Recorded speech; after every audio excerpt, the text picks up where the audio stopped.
yi ak xarit yi ñu leen jaajëfal bu baax a baax si teewlu bi di leen gërëm nag bu baax a baax ci ànd bi ngay ànd ak émission bi ak surtout nag programme mu groupe Futurs Médias di leen baalu àq bu baax a baax ci Achoura bi ñu weesu dafa mel ne sa Achoura bi su ma juumalee weer bi yëpp lay duré di leen si jégalu ci bàkkaar yi ñu def ñu yëg ko ak ñu yàq ko yëg surtout nag ku mel ne man nga xam ne defkat laa tooñkat laa di leen jégalu ak si émission bi daal bi nga fi déggee lu leen naqari ngeen xam ne du sunu mëbët matadi doomu aadama la bu loolu weesoo nag tey ñu am mbégte bu baax a baax dalal pour la première fois dans cette émission bien que sama mag la ne de longue date ñoom ñoo nekkoon suñuy leader ci université donc ñu xamante bu baax a baax muy Abdoulaye Sow ngeen xàmmee nag kanam waaye da nga ko li nga gën a xàmmee wee nag mooy sport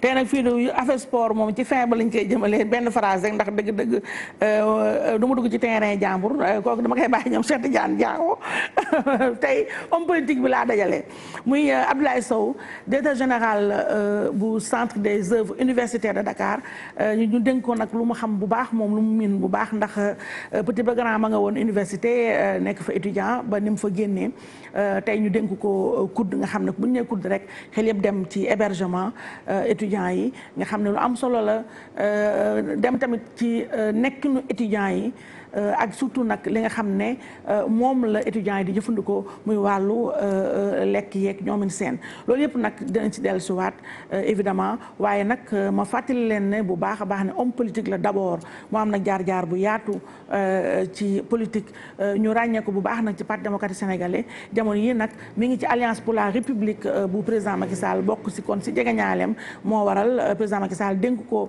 lu am solo loolu di kon COUD kon ma am mbégte nag bu baax dalal ko ci émission bi mu bàyyi moom itamit lépp ñëw toog pour fas yéene waxtaan ak yéen ñu àndandoo rek monsieur le directeur général ginnaaw ba ma la nuyoo gërëm la tatagal la tamit gërëm la bu baax vraiment ci li nga jël ci sa temps ñëw waxtaan ak sénégalais yi pour nag ñu àndandoo décortiquer actualité bi ma bàyyi la nag nga nuyoo ak sénégalais yi mais surtout nag nga nuyoo ak waa Kaffrine Koungheul Ndoukoumane ndax xam naa ne ñoo nekk sa biir xol sa base affective foofu la donc ma bàyyi la rek nga nuyu àddina wërngal képp. Aïssatou maa ngi lay gërëm bu baax a baax di la sant c'est vrai suma xarit nga suma rakk nga gën ñu gisee lool yàgg na maa ngi lay gis yaa ngi may seen ku ci nekk si jàmm te loolu lu am solo la lu tax tey ñu mën a gisewaat te mu nekk ci jàmm parce que démb dafa rafetoon ma lay gërëm ci invitation bi nga ma def émission bi wax nga dëgg man dama koy seetaan mosuma koo raté parce que d'abord la qualité de l'émission mais aussi celle qui présente je connais sa liberté je connais son audace yëpp day tax man dama bëgg toujours ba nga may wax léegi nañu waxtaan ci li dama leen nañ dem rek. waaw dëgg la loolu dëgg la yow ma protocole question boo ma posé rek ma xool ni ma ko tontu dëgg la Sow loolu yàgg na ci ni nga ko waxee ma ci période tam xarit dañu nekk may jégalu sénégalais yëpp boo nekkee homme public homme politique dëgg la dafay am ñoo tooñ te teyoo ko dëgg la nga ñaan leen nga baalu leen ak baal ñëpp ak parce que nit moom day nangu ni àddina boo cohabitation ak difficulté ñoo ànd ñaanal Sénégal jàmm ñaanal Afrique jàmm parce que jàmm Sénégal ak jàmm Afrique mooy suñu jàmm ñun ñëpp ñaan yàlla aussi pandémie bi fi nekk muy coronavirus bi yàlla dindi ko fi parce que teg nañu lu nga xam ni am na métit ci suñu doxalin am na métit ci suñu économie te au-delà des mesures yu ñu jël au-delà li ci mënta am yàlla moo ñu ko mën a génn parce que yàlla nu mu ko dugalee ci àddina bi noonu la ko mën a génnee loolu tamit ci ay xol yu rafet lay mën a amee ci période bi ñu delluwaat ci yàlla ñaan yàlla génn ci li nekk à ta disposition xaar n'importe quelle question ma jàpp ne ñaan yàlla bu émission bi jeexee sénégalais bu ñu nekk gis ci boppam mais nuyoo sa waa dëkk waa Koungheul ak Ndoukoumane xam nga waa Kaffrine moom ak waa Koungheul Mbirkilaan ñoo bokk mbir xam nañu man maa ngi ñoom tous les jours ma nuyu aussi sénégalais yëpp nuyu aussi étudiants yi parce que ñoom laa aussi ñoom nga nekkal au quotidien man maay maire étudiants yi au moins foofu si suñu campus bi y a 80 000 étudiants 80 000 étudiants et puis en contact toujours avec eux parfois am day am jafe-jafe profiter ci moment yi aussi wan leen ni que ñun li COUD wax nii la satisfaction de l'étudiant au cœur de métier. loolu mooy suñu doxalin. parfois day jafe mais jafe-jafe yooyu.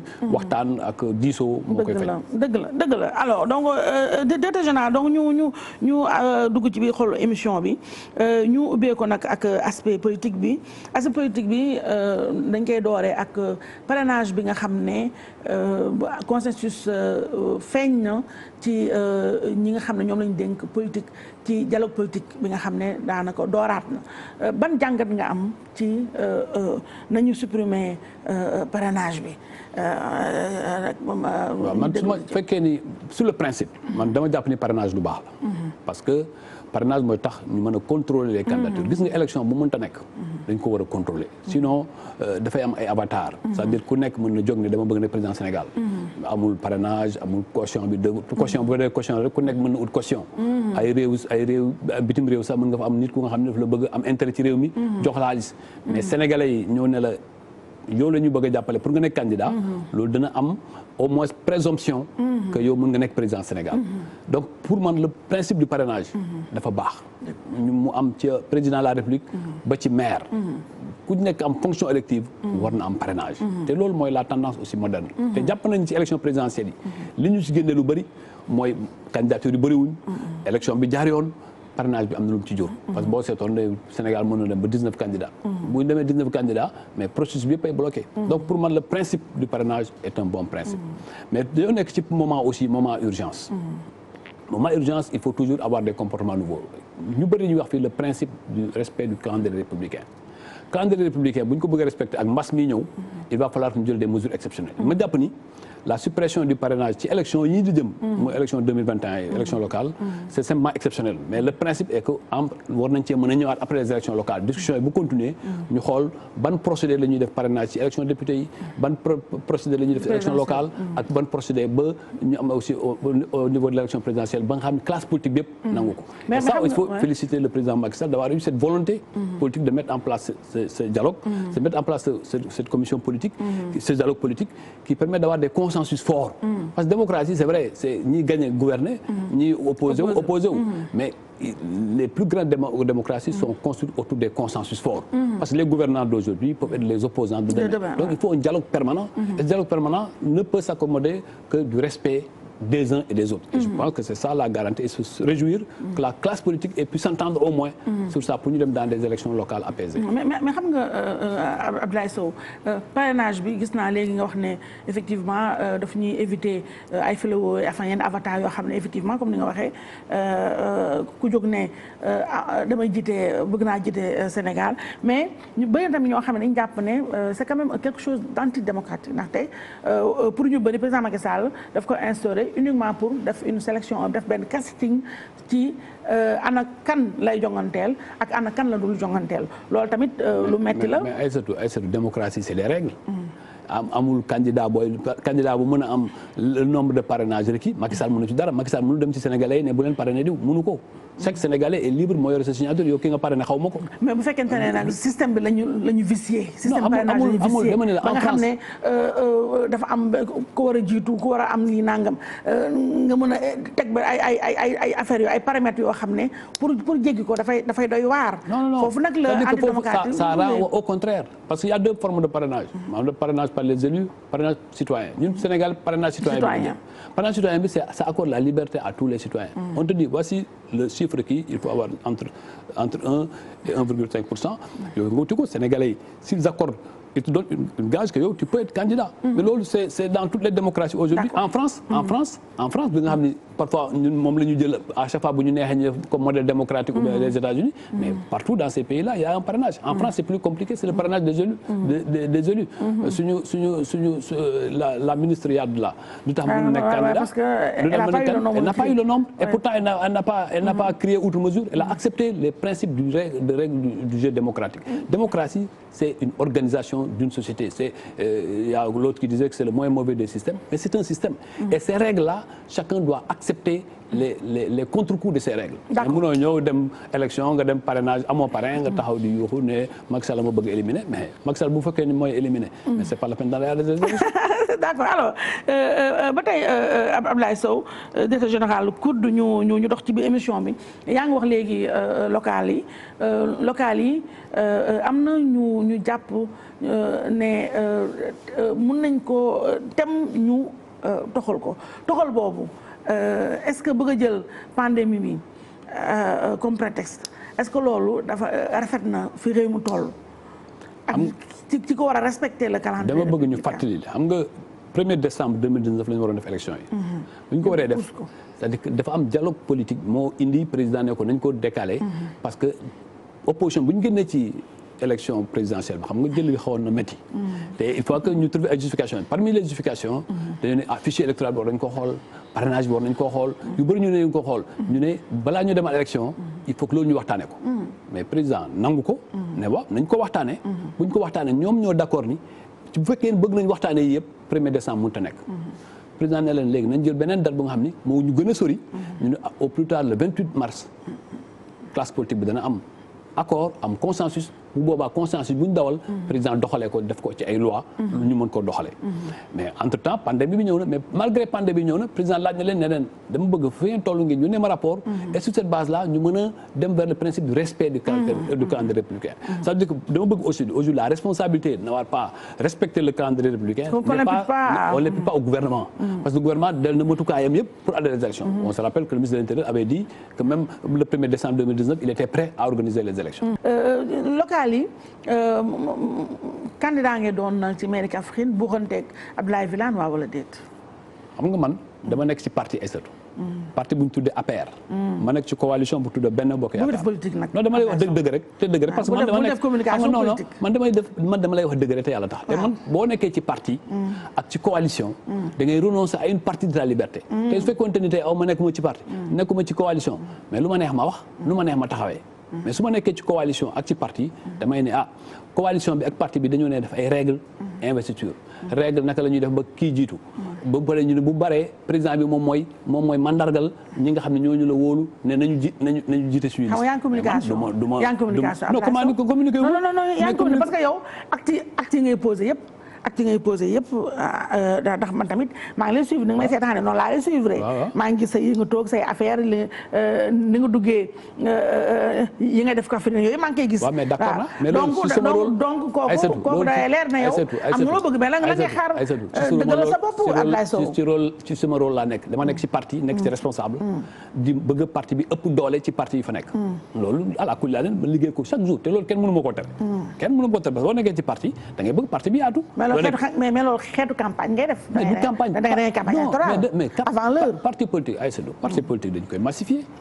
est-ce que dañu war a toog rek xaar ba élection jot ñu ne waa ñu yëkkati loxo kon bu boobaa ñu door la ba nga tàllee ko te nag askan wi. dañu war a dem ci askan wi war a nemmeeku askan wi xool problème askan wi.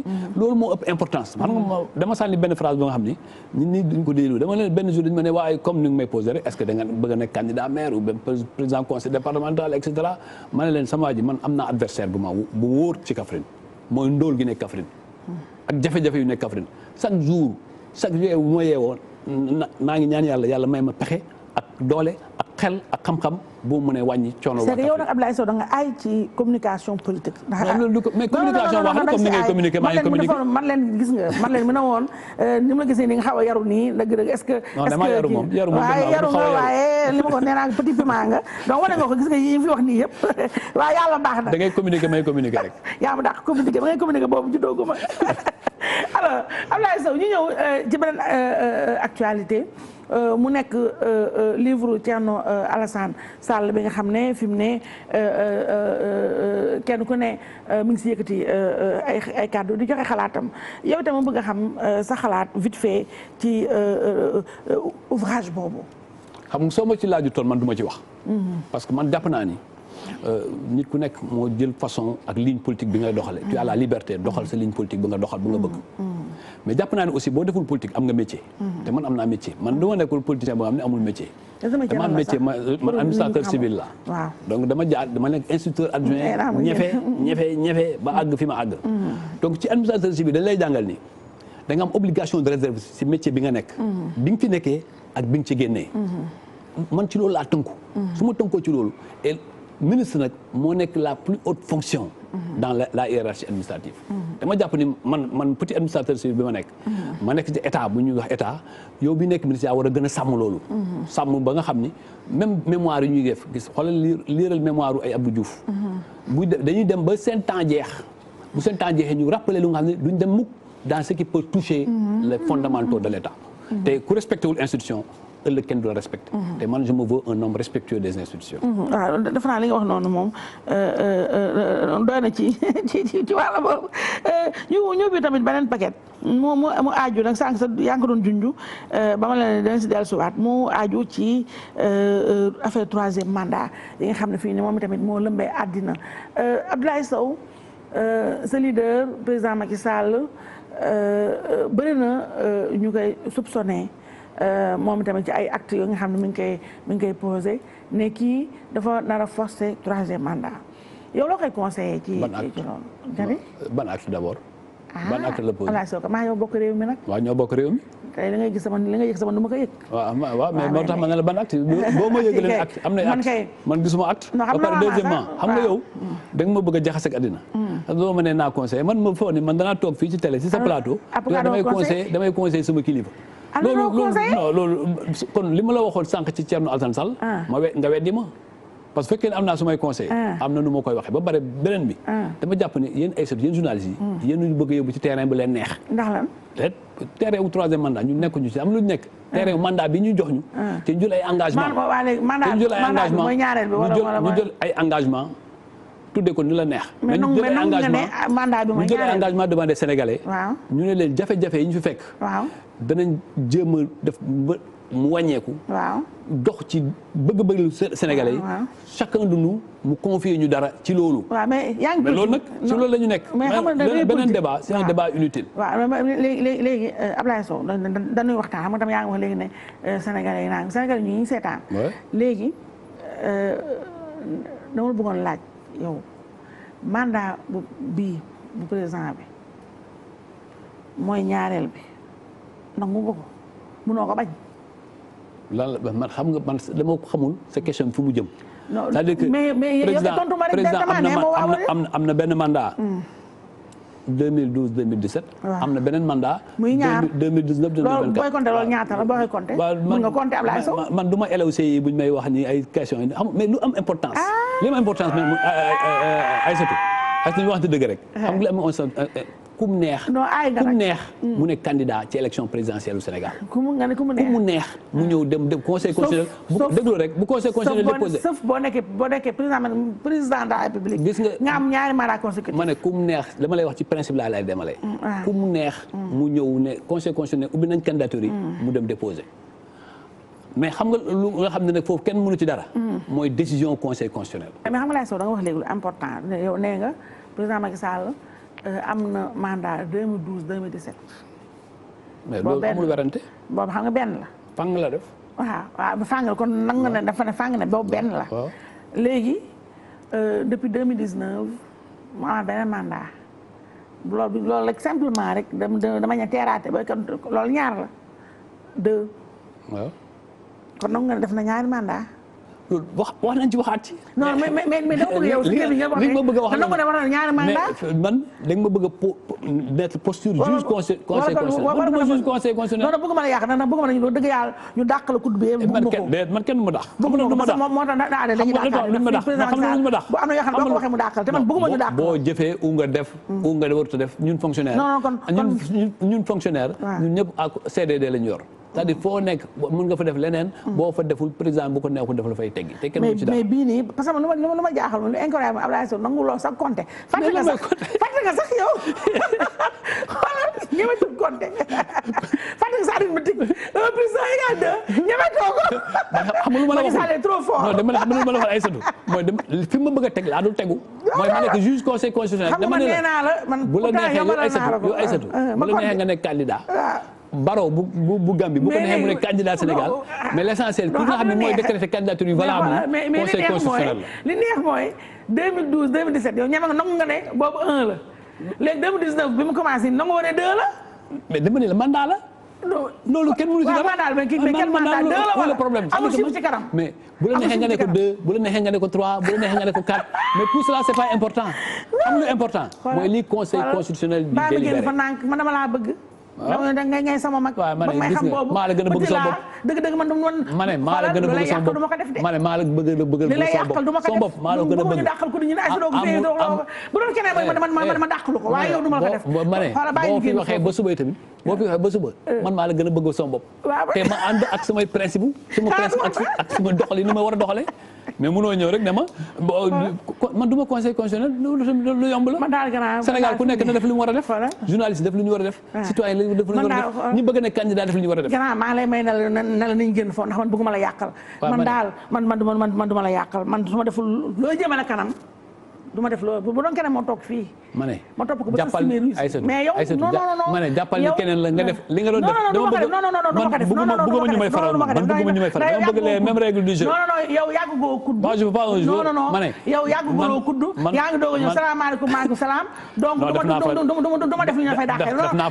def naa fa at. waaw un an kese am nañu fi def ay 5 ans 6 ans. am nañu fi deful at itam. waaw mais du ma nañ bàyyi ma génn foofu. waaw ma ne bu la neexee nga toog fa bu la neexee nga toog fa man bëgguma benn faral. xaaral ma génn temps bi sax mi ngi dem xaaral ma génn foofu ndax yow damaa bëgg nga ngay sax boo jógee kudd nga nekk ministre mais yii su ma continuer yii loolu yàlla koy def su ma continuer yii tam nga jógee kudd après ñu dem non bëgguma ko sa noonu duñ jaar ci man kon nu bàyyi boobu ma ne noonu ak ñàkk noonu laa ci ma ñëwaat beneen garage man foo may bëri ñu joué génn déggal leen foo muy mu joué kon nañ la beneen terrain léegi nguuru Afrique yi ñun africains yi dañu yàgg dàq comment on dit dañu yàgg bàkkee ne danoo bëgg nguur bu ñu xasee ba tey duñ ko bàyyi et que lu ci ëpp sunu premier mandat yu président yi ñoom duñ ko boole ci lim bi duñ ko compté waale foofu damay laaj tuuti rek xam nga keroog dégg nañu Embalo muy wax président bi mu wax lu am solo nee na 3e mandat président bu ko demandé moo jeune bu def coup d'état benn la léegi man foofu dama bëgg a laaj ñu Afrique comment naka lañu mun def ba ñu dëggal ñu respecter suñu constitution yi ak i tamit ñuy respecter engagement yi ñu jël ci kanamu peuple bi pour éviter ay bain de sang pour éviter di néewal doole justement fondamentaux yi nga xam ne moo bànqaas yu dëgër yi nga xam ne moo samp suñu république yi. xam nga loolu mooy principe ak soubassement yu jarul politique bi ñu def arriver à des consensus forts. parce que au-delà de ce qui est écrit dans les textes.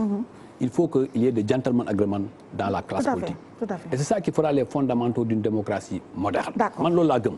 Mais le débat sur les 3e mandats, je pense que c'est un débat qui divertit l'Afrique. C'est l'Afrique. Non, moi je considère que l'Afrique a des priorités. te gis nga tubaab yi ñu dugal gis nga Aïssatou Sénégal lu bëri boo ñëwee ñu France ñu ne France dégage ou bien ñu ñëw mais bu ñu bëggee tricher ci occidentaux yi kenn du wax affaire yooyu mais loolu c'est un débat que nous impose l'Occident c'est-à-dire que man pour moi la meilleure des démocraties c'est la voix des peuples gis nga Ablaye Wade bi mu demandé 3e mandat ou bien 2e mandat mais bu mu demee les Sénégalais n'ont pas voulu de lui n'ont pas voté pour lui c'est aussi simple que ça. Donc il faut qu'on se mette dans la posture essentielle. C'est la démocratie, c'est le pouvoir du peuple. Et le peuple, on doit le laisser souverain. Et ne pas essayer de le manipuler dans des débats. C'est des débats d'élite, des débats qui n'ont aucun sens et qui n'ont aucun impact en réalité dans notre développement. Parce qu'en réalité, nous mimons. dañuy mimer ay lu xew États-Unis ou lu xew France ñooñu ban étape de développement lañ toll bu ñu dugg ci seen affaire 2e ou 3e mandat il faut faire cette analyse la plus profonde et qu'on aille vers les débats essentiels les débats du développement. C'est une analyse qui se tient. Rentrée universitaire bi c'est en septembre donc dans quelques jours ñu bëri nag dañ jàpp bëri na ay parents yoo xam ne ñi ngi am ay inquiétudes fii réew mu toll Covid bi di def ay ravages ñu bëri jàpp ne est-ce que dina possible cette rentrée là ak tamit yow li la gën a concerné mooy naka ngay def est-ce que am na ay mesures yoo jël pour mën a sécuriser pensionnaires COUD yi ba nga xam ne Covid bi am nu leen épargner. d'abord damay fàttali ni le 14 mars bi président de la République jëlee mesure ne day suspendre cours yi day arrêter cours yi dans les universités et dans les écoles. étudiants yi ni ñu nangoo mesure boobu. étudiants yi ñoo mettre en œuvre cette mesure ñoom ñoo organiser tout le départ et sortir presque 60 000 étudiants nga yóbbu ko dans toutes les régions du Sénégal. Les gens disaient que c'était impossible. Et cela a été possible grâce à l'engagement des étudiants. Et depuis lors, nous sommes restés au campus social avec les étudiants pour apporter les réformes. Pour xool parce que bu ñu toogoon ba heure bi tey lu bëri duñ ko mën a defaraat. mais defaraat nañ pavillon yi defaraat nañ terrain yi defaraat nañ cadre bi pour que les étudiants nekk dans un cadre agréable. Et loolu et maintenant la pandémie il faut vivre avec. Le virus, comme on le dit, il faut vivre avec. Mais ne veut pas dire aussi accepter que le virus nous pollue la vie. Voilà. Mais nous devrons vivre avec. Et dama jàpp ni le même effort que les étudiants avaient fait pour sortir du campus, pour aller rejoindre leur village et leur ville, pour aider les Sénégalais à l'intérieur pour combattre le virus, on mettra le même engagement et la même combativité pour vivre avec le virus à Dakar et dans les campus. Vivre avec le virus, c'est vivre contre le virus. ñu jël ay mesures et foofu lañu ko xaaree parce que les étudiants c'est l'élite de la jeunesse sénégalaise. Tout à fait. Donc on n'a pas besoin de les conscientiser. On n'a pas besoin de dire voici les mesures barrières. xam nañu ko. Et la faculté de médecine comme la faculté de pharmacie ñoom defoon nañu ay efforts même ci produire ay gel produire yu bëri accompagner ko le combat. Absolument. Et aujourd'hui donc buñ tollee ba toll fi ñun ko du ñu wax ne dañuy déglu assemblée de l'université. Assemblée de l'université bu ñu waxee ne tel jour lay rentrer ñu jël ay dispositions. Mais c'est vrai et loolu tamit ñu waxtaan ci ak étudiants yi. néeg bu doon nekk ay 15 personnes ñu koy tolérer. vis-à-vis de la situation lu ñu fa fekk. mais mënatul nekk. parce que mënoo nekk 15 personnes même bu Covid amutoon. loolu war nañ ñëw déglu dans les paramètres nouveaux. ñu waxtaan ak ñoom benn protocole bu ñuy wax protocole de fonctionnement. protocole de fonctionnement boobu étudiants yi d'accord ci colonne de tâche yi naka la ñu koy diminuer. naka la ñuy appliquer mesures barrières yi. li jëm nag ci jumtukaay yi. pour que ñu am ay masques ñu am ay gel mu am ay contrôle. Partout loolu jumtukaay yooyu ku jël na ko ba mu mat sëkk. En rapport maintenant avec le recteur parce que université benn la. université bu campus pédagogique tàkkee. ñun tamit duñ dund. bu campus social bi dundee tàkkee. waaw donc ñun ñëpp benn lañ man ak recteur may rafetlu suñu collaboration. ñu waxtaan xool naka la ñuy boole suñu effort. ba étudiants yi nekk ci jàmm. parce que ñun suñu liggéey mooy étudiants yi nekk ci jàmm. amul benn buntu xataal étudiant ou bien indi problème étudiant. parce que li nga wax nga ko sànq début d'émission li étudiants yi di dund tey loolu lañ fa doon dund démb. dund yi gën a jafe sax. kon yooyu buñ fa nekkee te yàlla def ñu si posture yooyu. dañuy fàttali ko démb. xool naka la ñuy defee comme ni ko président xam nga président man bi may nommé directeur COUD daf ma téléphoné ne ma dama lay yóbbu fii. mais li ma lay digal benn mooy na nga saytu. administration bi doxal administration. il faut que am une bonne administration. une meilleure administration. Deuxièmement ta démarche na nekk une démarche de concertation. Implique toutes les forces vives de l'université. mooy les étudiants et les partenaires sociaux. Et depuis que nous sommes arrivés c'est cette démarche-là. Et cette démarche nous sommes en train avec le soutien du ministre de l'enseignement supérieur Cheikh Oumar Anne avec l'appui du chef de l'État un appui conséquent. Même dans la démarche xam nga léegi yaa ngi wax bu ñu dellu si. étudiants yi balaa ñoo dem. dégg naa benn syndicaliste ne way bu ñu hôpital Grand Yoff bu ñu tëjee robinet yi comme que dañoo ragal étudiants yi fay nañu c'est pas ça. parce que dette yooyu dañ ko fekk foofu. dañ ko fekk ba yenn hôpitaux yi dootuñu recevoir étudiants. le 14 mai. kenn nekkul université. kenn jàngatul. président ci waxtaan ak ñun. ak université waxtaan ne lan mooy seen jafe-jafe ñu won ko ni étudiants yi mënatul dellu ci hôpitaux yi mu ne loolu il faut ñu faj ko. alors que am na directeur d'hôpital sax yu nangu woon ne même bu ñu fayul moom dañu jël président ne nañ fay boru hôpital yi tey 1,7 milliard et quelques. Le président Faye définitivement étudiant université Cheikh Anta Diop tey mën na dugg ci hôpital bu ko neex. ci ba pare jël ay mesures pour que suñu service médical bi ñu transformer ko en district. bu ñu ko transformer en district dana am ay équipement lu nga xam ne da mën a jóge ministère de la santé ñëw ci ñun. mais aussi danañ mën a doxal ci yeneen dox ba nga xam ne étudiants yi dootuñu soxla sax dem ci yeneen hôpitaux yi. te centre médical bi bu paree. construction bi bu jeexee. même ci koñ yu nekk ci wetu université danañ ñëw faju ci ñun. loolu lu am importance la mais beneen domaine bi. mooy le domaine de la sécurité. gis nga sécurité du ñëw rek tak ay nit yu tënu ñu taxaw waaye ay alkaati non sécurité d'abord elle est physique. université fépp mu amoon bunt. tey ay surtout boo delloo université ñetti buntu nga fay fekk. ñaari buntu yu mag ya. mooy bu nekk ci avenue Cheikh Anta Diop ak bu nekk campus pédagogique. ak bu nekk ci couloir de la mort. couloir de la mort li fa nekkoon ci bañ tuddee couloir de la mort yëpp tey dañ na fa. waaw mooy kii yeeg def nañ ko mur. éclairé ko nga xam ni tey ku fa romb. xam ni lii université parce que la ma bëgg. mooy képp ku romb ci wetu université Cheikh Anta Diop. jàpp ni élite jeunesse su Sénégal fii la nekk. te élite jeunesse su Sénégal war na am lu ko mandargal. bâtiment yi d'abord ñoo koy mandargal. bu ñu ko mandargalee ñun ñëpp nag. ñun étudiants yi ñu personnel cours ak ñëpp ñu fay liggéey jàngalekat yi ñun ñëpp nag ñu téye aar loolu. parce que gis nga l'élite c'est un mythe. le jour bu mythe ba daanoo rek. kilifteef dootul amati ci dëgg la man defe naa waxaale nga sax tuuti ci sa ci li nga defagum foofu ci kudd xëy na bu ñu ko temps bi may ñu dellusiwaat mais dafa am benn bëgguma wax malédiction en tout cas benn tâche daal boo xam ne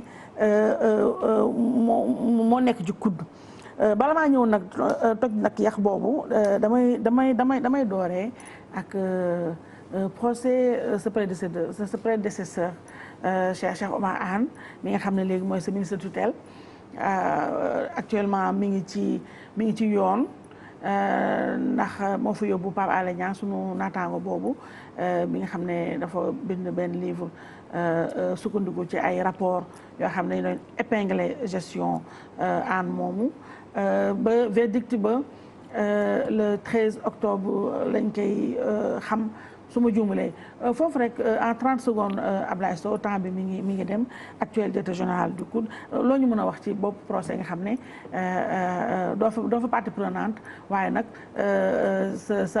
la nga jiite moom la fay waxtaanee.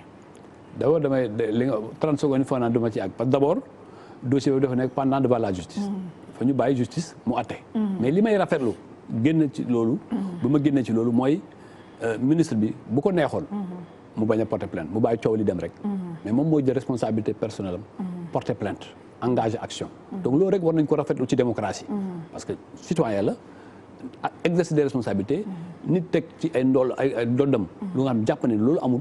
mu yóbbu ci mbaax na doone benn. kon ñu doon wax ne justice bi ak dañ ko ne war nañu tey. que tout le monde est justiciable et c'est ça un état de droit. l'état de droit c'est que l'état lui-même est soumis au droit. et ministre mënoon na laqatu sur son immunité. et ne rien faire. et laisser coow li am après coow li day jeex ak lu mënta am dara du ci mujj. dara du ci mujj si coow rek lay nekk. mais loolu c'est grave. mais au moins non dara du ci mujj mooy coow lay mujj mooy. ñooñu li ñuy wax mënuñu ko prouver. parce que mën na boo nee ci ay rapport nit a koy bind. nit boo ko bind contre nit. mais preuve la kay. mais déedéet rapport du preuve. rapport wax la kon ban sens de rapport di am kon bu dee du preuve. rapport mooy bind la c'est-à-dire que pourquoi ñu demandé kon rapport kon. mais ay surtout même buñ la audité. man fan yii nii jot naa audit. mais audit bi dañ lay bind ne la ci lii nga bind nii lii lañ buñ la audité. lii ak lii gis nañ ko ci loo ci tontu yow nga tontu. mais c'est documenté aussi. mais tamit da nga am document voilà. mais loolu laa la wax mu ne donc mënuñu wax ni rapport bind nañ rek. loolu am na déedéet rapport moo tax ñuy wax ne rapport parfois ñu soumettre ko au procureur. pour que procureur bi xool dëgg fan la féetee. mënoo ñëw rek parce que la présomption d'innocence c'est un principe sacré. et sur cette question là je peux pas aller plus loin mais am na lu bëri lu ñu ci wax lu nga xam ni. man directeur du COUD parce que moo nekkee directeur du COUD l'administration c'est une continuité. li fa xewoon démb ak barke démb yëpp. da nga ko fa war a fekk. te man lu bëri lu ñuy wax ci mbedd mi laa koy déggee ak ci mbedd mi laa koy liire. mais gisuma ko ci li nga xam ne moom laa fa fekk. boo ko gisoon doo ko fi wax loolu. non bu fekkee ni non xëy na wax nga dëgg ci lu am na lu nga xam ne mënu ma ko wax fii. mais bu fekkee leeral la nga xam ni dafay participer à ce que mu leeral ci réew mi. ala kulli àll ñu leeral ko. su fekkoon te ni am na ma def ko. d'accord léegi ba tey COUD moomu wax naa ne da nga am ay devanciers. yoo xam ne bu ñu tuddee seen bokkuñu si ñuy woowee illustre devancier am nga ay devancier foofu ñoo xam ne bu ñu tuddee seen tur rek ñëpp taf seen gémmiñ yuuxu ndax tellement rapport yooyu corps de contrôle bu nekk ci réew mi yëpp épingle na ne nu ne ci gestion boo xam ne dafa sooxe en passant nag Passada Ndiaye ay Matabara ba ci Cheikh Oumar Anne moomu am na sax ñoo xam ne ci sa devancier yi mos nañu prison léegi yow mi nga xam ne yaa ngi doog a ñëw yaa ngi doog boucler sa 1 an nee naa je suis pas dans la tête de certains ñi ma lay wax ne sa devanciers yi waaye jàpp naa ne président Macky Sall nee nga dafa téléphoné ba may téléphoné da la annoncé ne yow laa nommé kudd bu weesoo boo kontaanee ndax nomination moom contentement xam naa boo njëkkee kontaan yoo xam ne alhamdulilah ba nga raccroché tiit nga ndax kudd mais la fa nekk lu doy waar la loo xam ne defe naa ku ñu fa nommé rek normalement war nga nekk stress bu metti nga xam ne pour bañ lii daal léegi man lu ma la bëgg a laaj foofu Ablaye Sow mooy naka ngay def ban taxawaay nga am actuellement pour lii daal sa ñi la fi jiitu mu bañ la dal mooy wax nga léegi nañ la audité ba que suba ñun Sénégalais ñu bañ a yeewu surtout man mi sa rakk ji nga xam ne dëgg am naa fu ma la teg loolu te xajuma ci gàcce damaa gudd bakkan bañ a xëy suba teel journaux yëpp noddu Ablaye Sow la mu def ci kudd la mu def nangam la mu kii la mu def comme li ñu waxal sunu xarit bee aan ndeysaan lañ ko yàq loolu bañ laa dal nga bañ a teg sa tànk daal ci empreinte yu doy waar yee sam na kii teg ko Ablaye Sow. waaw Aïssatou d'abord fàttali nga biñ may nommé. man buñ ma nommé ñu ne ma secteur ba nga xam ne dafa jàpp ni dafa jafe. damay jàpp ni. confiance am nañ ci man. parce que dañuy jàpp ni nit duñ la jox lu nga xam ni lu jafe ñu jox ku ñu wóoluwut. loolu dëgg kóolute boobu nag. laay ëpp lu may sàmm. parce que man nit mënuma alal feesul sama bët. ay daraja ay titre. musul fees sama bët. man luy fees sama bët c'est ma relation avec l'individu. confiance boo ma ko joxee. naka laay def ba sàmm confiance boobu. confiance boobu dafa am ñaari fem président de la République Sénégal wóolu. jox ko confiance. moom mu jël confiance bi coppal ma ci. su ma ci compalee. maa ngi sàmm ñaari mbir. sama diggante ak moom naka laa koy sàmmee. ba lépp lu rafet rek la ciy gis. mooy ci liggéey ba. ci liggéey ba saa yu ñu ko saytoo. ñu fekk ni waayam de ki mu fa wóolu. jàmbaar la parce que buñ lay nommé quelque part. dana am ñu bëgg. dana am ñu bëggul adduna moo demee noonu. ñi bëggul dañuy toujours di indi la ay pexe di la wax ni waa ji de mënul lii jafe-jafe yi di ko wane. ñi la bëgg di wane li rafet la ngay liggéey. ma bëgg nag bu ñuy wane ñi dem di wane li rafet ëpp li ci ñaaw. loolu moo ci am solo. ba pare nag derrière le président il y a le Sénégal. parce que ñun ñëpp tey ñun ñoo fi nekk. mais adduna personne n'est éternel. sa wëyu ëllëg. tey nga koy liggéey. ni nga koy liggéeyee nag ci sàmm liñ la. charte yi ñu la dénk naka ngay def ba am ko kuddu coow li moo gën a bëri parce que enjeu la étudiants yi fu mu nekk d'abord coow dafay bëri ba pare mu nekk un des plus grands établissements publics administratifs du Sénégal forcément day am coow mais coow yooyu xam nga coow yooyu lu ci am jàmm rek mooy fépp fu ñu la oowee ci coow nga mën a indi lu nga xam ni lu dëggalul coow loolu rek moo ci am solo et loolu maa ngi ci ve bi ma ñëwee di rencontre personnel loolu laa njëkk a wax ne leen ku nekk ci biti buñ la waxee kudd ni ngay tiitee ou bien ni ngay jàppee boo duggee ci biir mel noonu kon nag mission bi du directeur bi rek moo war a ñëw rafetal suñu image ñun ñëpp képp ku nekk agent au kudd képp ku nekk étudiant ñun ñoo war a jël boole suñu doole boole suñu xel ba rafetal suñu image rafetal suñu image boobu mooy lu texte yi bind ñu ku nekk sàmm ba ku nekk keneen ki respecté bu boobaa maintenant xam nga liggéey moom c'est Astou Diop Fall ñëpp xam nañ journaliste bu mag la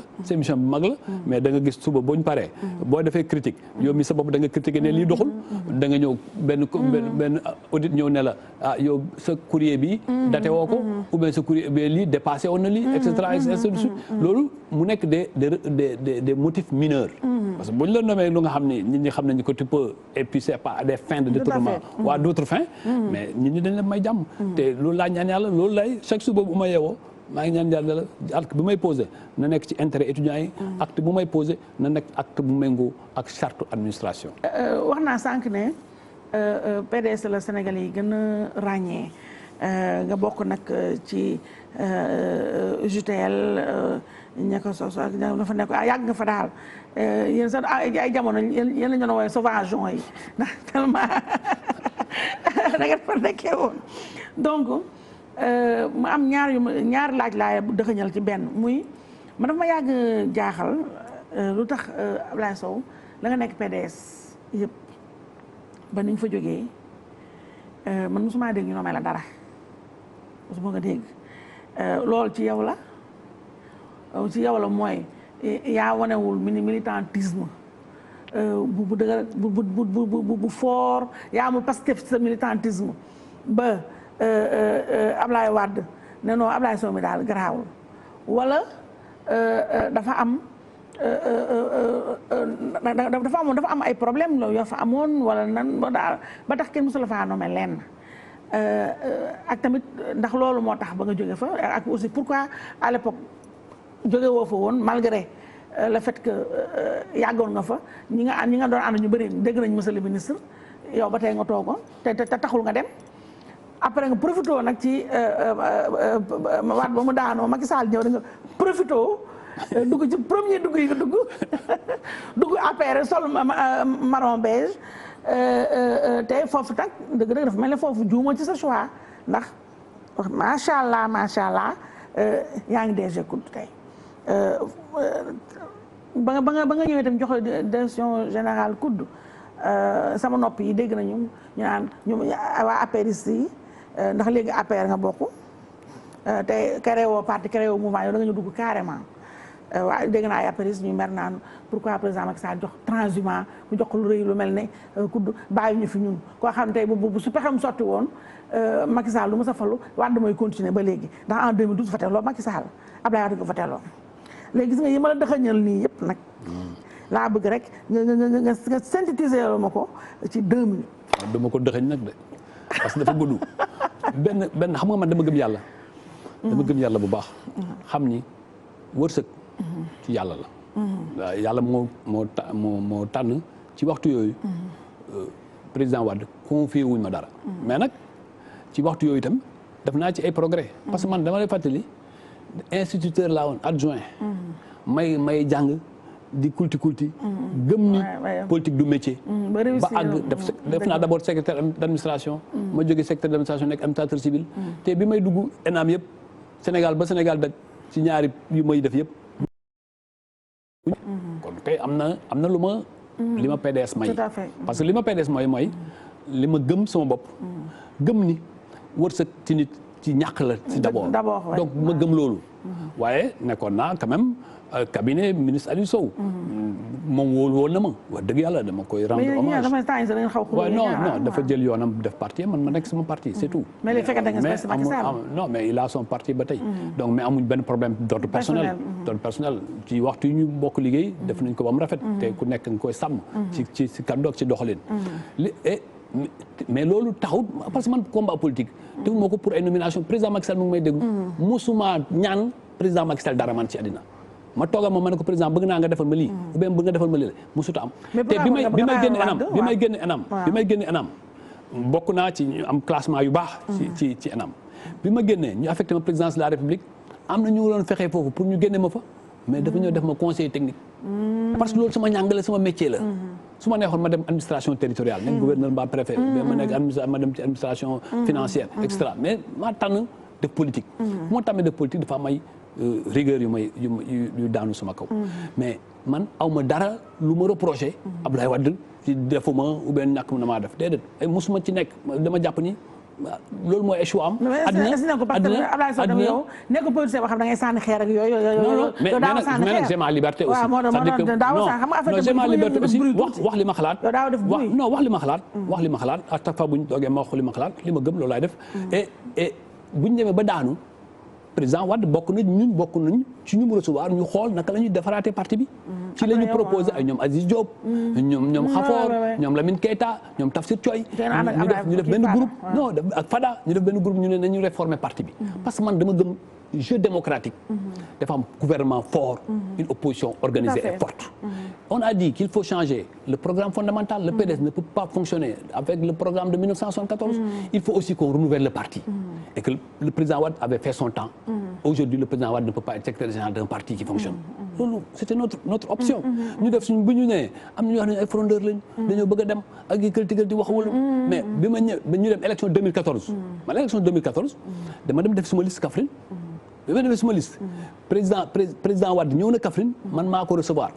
te avant loolu mais le pouvoir m'avait demandé d'aller avec le Benno je ne pouvais pas parce que mënoo ñëw aussi en politique nga xëy rek nga ne damay def lii parce que tu es tenu par des militants tu es tenu par des parents ba def suma liste PDS def liste am ak 11 partis bi ñu demee élection Wilane moom ma gagné de mais man maa dem man ak kenn ak sama liste j'ai eu 1800 voix le PDS avec ses 11 partis a eu 400 voix ma jàpp ni loolu bu ñu ñëwee ba foofu Abdoulaye dana ci tirer les leçons mais bi ma ñëwee di waxtaan ak moom ci loolu këram mais daf ma ne tu es hors sujet loolu nag ma teye ne ma ne je n'ai plus d'avenir dans ce parti et ma décidé ne su ma waree dem ci parti bu ma gën a jege idéologiquement ak dans le cursus c'est le parti que dirige le président Macky Sall parce que d'autant plus que nos rapports étaient toujours très bons malgré mes difficultés dans le PDS il m'a toujours conseillé il m'a toujours soutenu dans les actions que je faisais au sein du PDS donc bu ma ñëwee ma war a génn PDS man du ma créer mouvement du ma créer parti je vais dans ce parti là et dans ce parti là contrairement à ce que tu as dit may wooye bi ñu la nommé am na gars yi APR man APR tey ci biir APR boo ñu ma xamul bëriwul parce que xamante woon nañ dans le combat politique ñu ma amatu relation yu baax tamit bëriwul parce que amul benn parti bu nga xam ne ñëpp a d'accord amul aucun parti au politique mais au moins j'ai la conviction que ce parti-là nous avons les mêmes aspirations le leader je crois en lui parce que on n'a jamais eu de divergence dans la vie yu nga xam ne tax na ma mën a tey may contre lu muy def moo tax man ma jël samay responsabilité bi may jël sama responsabilité wóoriwu ma fenn te bi may nommé itam gis nga bi nga wax ne waaye ñëw na en mai 2019 man j'étais au cœur de l'action bu fekkee ne faluwaat la ci faluwaatu président Macky Sall bi ci laa bokk ci biir parce que dama ko xeex avant ça le référendum j'ai voté oui en décidant parce que j'ai lu le texte j'ai compris que ça c'était un texte refondateur de notre démocratie et de notre république et que ça avait des avancées significatives ma ànd ci bi ma ci ànd maa ngi perdre j'ai pris ma liberté ma def ko bi ma defee liberté ma ne léegi li ma dese mooy ma ànd ak moom dans le même parti et ñu xeexandoo pour le Sénégal et plus particulièrement pour que la région de Kaffrine et le département de Kaffrine en particulier mën ci bénéficier ci loolu laa nekk donc man bi ñu newee def ay gouvernement kenn déggul ma coow bu ñu may nommé itam fëgguma buntu kenn pour wax ni man mon engagement politique n'est pas lié à des strapontins moi je m'engage pour que la démocratie sénégalaise avance je m'engage pour que mon pays connaisse un autre développement je m'engage surtout pour que mon Kaffrine natal là puisse bénéficier de notre présence au pouvoir. D'accord boo déggee ñu naan président Macky Sall dafay dil ak opposition bi moo tax ñu bëri si ñoom ñu noppi gëm nga ko wala gëmoo ko. gëmoo ko dialogue ak deal c'est différent. Le président Macky Sall est obligé de parler à tous les Sénégalais et à toutes les compétences. et ci loolu la nekk ci loolu nag lañ ko war a rafetlu parce que quand même depuis ça fait quelques années il y a avant 2012 il y avait eu rupture totale du dialogue. Et depuis que le président Macky Sall est au pouvoir il y a le dialogue qui est permanent même avec ses adversaires les plus irréductibles. C'est ça un président de la République c'est celui-là qui sait prendre la hauteur et qui oublie son parti et qui fait des concessions au service de la nation. D'accord alors beneen moom mooy sa parti Alliance pour la République boo déggee ñuy wax ñu am ay tur yu ñu tudd di wax ne ñii ay presque dissidents lañu dañu bëgg a utu président Macky Sall ba mu am ay benn querelle de positionnement loolu ñu si mën a wax. man dama jàpp ni parti yëpp am querelle de positionnement. parti yëpp. mais dama bëgg aussi ku am fula da nga koy assumer c'est-à-dire boo bëggee nekk président de la République doo laqatu ci biir parti c'est-à-dire ku bëgg nekk président de la République léegi nga koy feeñal nga ñefe nga jaar sa yoon li la yàlla may nga jël mais ku amul fit ak kuy prox ndoll du nekk président de la République du Sénégal. D'accord alors ça c'est l'histoire de tous les présidents du Sénégal regarde l'histoire de à part Diouf ak Senghor qui ont hérité des pouvoirs mais même Senghor quand même il s'est battu pour l'indépendance mais Wade regarde son cheminement musul laqatu regarde le cheminement de président Macky Sall musul laqatu donc bëgg yaakaar ne mën nga laqatu pour ci biir parti siroté parti bi yaa ngi nax sa bopp tu es dans l'erreur. D'accord ndax ma fàttali na yow ñu bëri ci fédération sénégalaise de football lañu la gën a ràññee yaay vice président ba ñu bëri nag dama leen dégg ñuy wax difficulté yi ngay am très souvent ou bien trop souvent ak maître Augustin Senghor léeg-léeg sax ngeen weddi yéen ñaar àndandoo def de concert ngeen weddee doo bëgg a jaay nit ñi ne ñaar tout fine nice mais daf mel les connaisseurs connaissent que en réalité yéen ñaar ça va pas trop donc problème bi lan la Ablaye Sow. ay surtout xam nga mu baax a baax man si ça n'allait pas là. damay taxaw ne fang ne ça ne va pas. gis nga président Wade. loolu laa la fàtte wax. gis nga man bi may démissionné. président Wade déggu ko ci mbedd mi de. bi ma demee ba toog ak président Macky Sall ne ko damay ñëw. mu ne ma naka nga ko defee ma ne ko bàyyi ma xool ni ma koy defee. damaa dem ba kër Ablaye Wade. ba kër président Wade ma ne ko dama bëgg yëgal la nit bis ni ki tey damay dem APR te lii mooy tax may dem. mu ne ma wàccal ci suuf mu wàcc mu ne man maa ngi lay ñaanal. parce que lii kenn mësu koo def. loolu laa gëm man ci sama àddina wax li ma xalaat. ak doxal li nga xam ne moom laa gëm. kenn du ma ci mas a dindi. kenn du ma ci mas a dindi. donc président Senghor. football moo tax ñu xamante. te Sénégal seetlu na amul xeex bu football Sénégal engagé ci année yi. nga xam ne nekkuma ci biir. gëm ko avec loyauté. parce que du gëm benn nit. mais gëm ni développement wu football bi dafa am ay socle lu mu fa war a taxawee mooy d'abord mu am une fédération forte. bu ñu amul fédération boo nga xam ne ngelaw bu ñëw jël yóbbu ko. mais football bi du àgg fu mu war a àgg. 2002 il y a eu un effort extraordinaire qui a été fait. mais qu'est-ce que ça a suivi. après quelques années ñu balayé parce que y a des humeurs politiques parce que y a un homme qu'il fallait combattre. mais loolu ñu dindi ko fi. bi ñu ko fi dindee aussi mu am njàppale parce que damay fàttali 2013. mais président Macky Sall moo nekkoon pouvoir. man mii j'étais de l'opposition. mais ñu nekk biir fédération. mais président Macky Sall bu ñu dégloo daf ñu ne bu kenn du leen fi teg. parce que la démocratie moo leen fi teg. loolu moo tax tey fédération bi am stabilité. stabilité boobu dafa am ay ñu ko liggéey du man rek du Senghor kese. du keneen kese équipe la. équipe boobu nag waxtaan wax dëgg ci Yàlla. Senghor lu bëri day d'accord ak man. lu bëri du d'accord ak man daf koy wax. man tamit su ma d'accord ak moom dama koy wax. mais loolu bu fekkee ni loolu mooy ne Ablaye Sow dafa am divergence ak Senghor kon dana am divergence ak yow dana am divergence ak keneen parce que loolu mooy suma façon de vie mais le reste maintenant le football pour moi il faut l'organiser le football pour moi il faut avoir des personnalités fortes dans le football mais aussi des structures fortes qui permettront que le débat soit sain et si le débat est sain si le débat est pur à l'intérieur des instances on va s'en sortir grandi et le football n'appartient à personne, ça appartient à tous ceux qui en ont la passion. Et tous ceux qui en ont la passion, avec l'accompagnement de l'État, d'autant plus que cette fois-ci, maintenant, l'État et la Fédération ont apaisé le rapport. En tout cas, depuis que le président Macky Sall est là, notamment depuis que le ministre Matar Ba est à la tête du ministère du Sport, il y a eu beaucoup de rapports qui ont été apaisés. Loolu nag dañ ko war a def au service de notre football au lieu de nekk fii ay querelles de personnes, Senghor, Ablaye Sow, Sayer Seck, Cheikh Seck, ça c'est des histoires. Nos personnes sont infime par rapport à l'ambition que nous avons pour le football. Ablaye Sow, directeur général COUD, vice-président bu fédération sénégalaise de football sa émission jeex na bàyyi la nga tàggatoo ak sénégalais yi. ak nag sa mbokk yi daal sa xarit yi. ma jàpp ne Aïssatou ma yaakaar ni décevoir lu ma la. non mbir mi jàpp naa ni may nga ma occasion tey ma waxtaan ak Sénégal. ci émission bu nga xam ne sénégalais yëpp ko suivre. ci télé bi aussi bu nga xam ni wax dëgg yàlla télé bu indi lu bees la. ci Sénégal. te loolu tamit ñu ci war ci sant war la ci gërëm. leneen li émission bi parfois.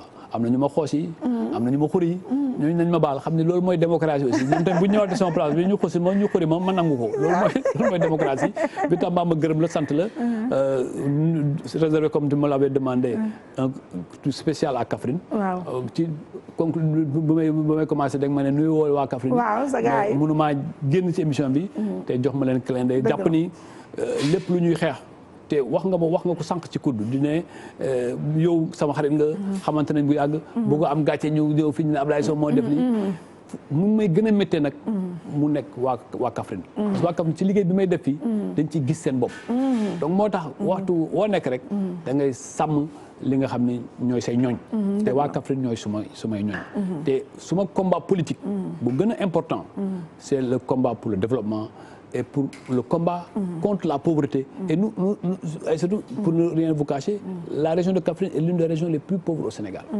La région de Kaffrine est l'une des régions les moins servies en termes d'infrastructures. Mais quand le président décide, dans le PSE, de dire qu'il faut de l'équité territoriale, nous pensons être les premiers concernés. Quand il dit que les infrastructures il faut les développer. Et aujourd'hui, avec le PUDC, moi, j'ai développement yu bari dans le Kaffrine.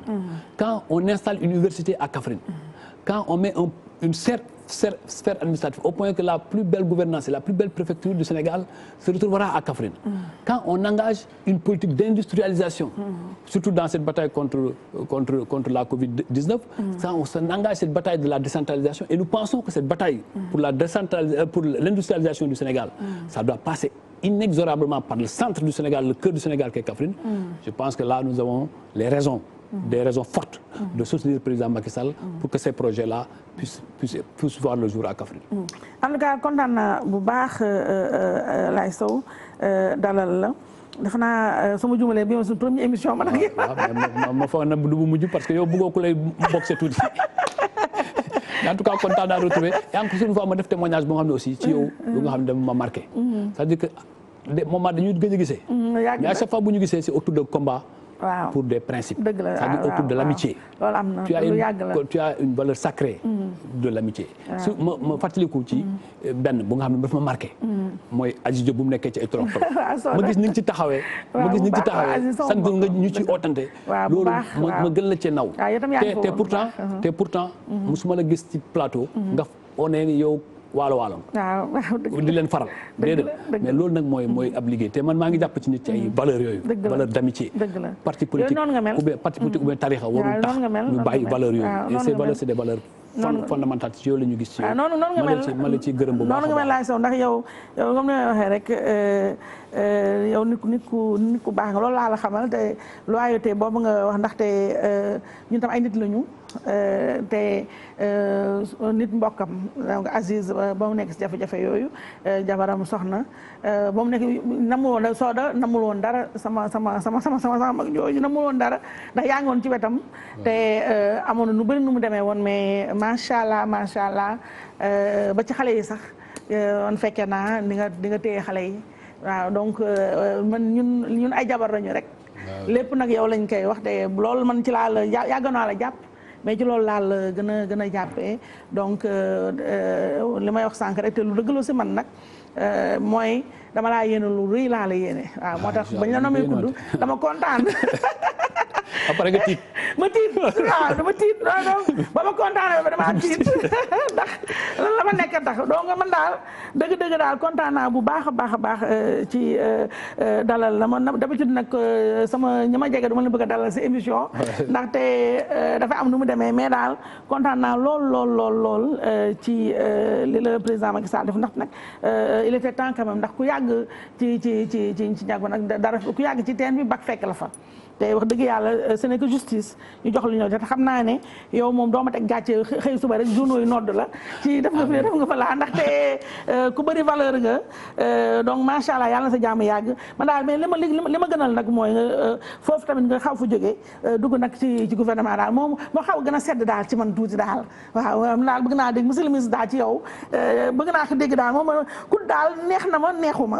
donc ñu yemale ko foofu waaye damay gërëm su ma nee kudd nag damay gërëm bu baax mënta nekk rek nañ fa faj aaju sénégalais waaw faj aaju sénégalais te répondre à la confiance bi ñu président placé waaw macha allah loolu moom kooku moom tiituma ko ci yow benn yoon ndax politique jarul la yenn yi donc loolu lu ma naw la si yow donc su ma nekkul nag il faut ma gërëm bu baax a baax sama benn mag sañu ma ko wax doyen mais en réalité sama doyen la ndax moom moo yar Pape Souleymane Diop waaye di dégg yaa ngi tooj ne grand Jules donc mi ngi foofu ci service communication bu kudd donc ñun ba ñuy nekk tout tànk ci journalisme ba léegi moo ñu tette bu ñu daan soxla information kudd ci moom la ñuy jaar mu yomb yàgg ñu ko yombalal macha allah donc tey bu mu ñëwee xàmmee ma ko waaye sama mag ju baax la sama doyen la dëgg ma xëy nuyu bu baax tamit moom tamit mi ngi ci sa communication du nuyu nag bu baax nag ci sama rakk la sama chéri la nee na Jupiter ki jeera ndax borom këram moom tamit xam nga ko bu baax moo tax xam naa ne ma gis naa ni nga téye nenne ndax xam naa bu weesoo nenne ki jee mi ñu bokk man ak yow la donc ma koy nuyu bu baax ki jee moom it ku bëri valeur ku loyal Abdou Souley ki jeera di ko nuyu baax nag waajuram bu góor ndax moom tam suñu papa la waajuram bu góor donc di gërëm ñëpp daal di sant ñëpp di baral comme d'habitude rek gërëm sama xulóowaale ba ndey maan la nga xam ne duñu ànduñ tàggalikoo te moo gën si man nag wax dëgg fa yàlla ndax moo génn ci raw yi glam style bàyyi ma doo sama rakk ju baax ji ànd ak man rek loolu ndeysaan bëggul daal lu ma naqari fu mu gën a baaxee rek mu yéene ko boppam man la ko yéene donc elle me touche beaucoup Mado donc ma koy ñaanal moom tamit ci at mu bees mi ndax ñun lii mooy sunu at bu bees mooy sunu nouvel an may ñaanal sama rakk ji rek glam style bàyyi ma doo mii di yëfam ndax sa yëfu bopp nag dafa neex waaw donc ma koy ñaanal bu baax a baax nag ku am jom la ku bëri valeur la mat leen di ko ñaanal Glam Style by Mado bi na nekk ay Glam Style by Mado tey li ma koy yéene tamit ñaanal ko mooy balaa atum déwén di ñëw mu am nag borom kër bu ko attan loolu laa koy ñaanal ndax nun dañoo soxla ku nu attan waaw donc ma koy ñaanal ku ko attan ku ko jàppale daal ku ko attan loolu laa koy ñaanal moom nekk sama xol xam na ko ndax noonu la ni ma ko téyee ni ko raw la ma téyee donc ma koy gën a bu baax di seedee sénégalais yi nag ku ne xam na ma ak moom sama ci yëfam rek laay waxtaanee donc di ko gërëm di ko sant coiffure bi ku ko bëgg ak ku bëgg yu dàq yooyu moom la benn adresse bi la Glam Style by Mado en face camp Leclerc make-up bi tamit naka noonu moom la di gërëm tamit xale góor yi ma àndal rek sama équipe bi Mass Ndiaye mu baax maa ngi ni ma jàkkaar lool Moussa Ndoye dafa tàdd woon sama ngi doog a ñëw yàlla baax na ak nag sama nijaay Alaaji Maawo Cissé segg bu mag bi ci kër gi moo yor réalisation bi yow Maawo Cissé dugaloo ay image kudd gis naa saa ñu jox la ko nee na jox na la ko mais Maawo moo ko dugal Maawo dafa xaw iñaanaale tuuti nga dugal rek Maawo àddina amul solo nga dugal voilà gis ni du Maawo daal xam nga waroon na dugg bu yàgg mais Maawo liggéeyul donc di gërëm Pape Sylla Matar dafa joon ay stage xam nga aayul woon trop ci son def na ay stage ak yooyu mu ngi doog a dellu si mais son bi nag bu rënkee rek ngeen xam ne stagiaire lu ñu njaga jox donc mi ngi noonu Pape Sylla Matar moo fi ne ak moo faxte ci xale yi waa cosaan yi bi ñu ngi yéen a ngi noonu Moussa waaye émission bi jeex na waaw maa yow nouvelle an la Moussa Sène sama rakk ju baax jooju yaru lool moo nekk ci montage bi incha allah face to face dimanche prochain ñu dellu si waat rek nag njaga bi yoo nga jàppale ma vraiment bañ ma jox ay stagiaire yoo xam ne nag mérité wu ma loolu dëgg yàlla je mérite mieux waaw kon jërëjëf mbokk yi à dimanche prochain incha allah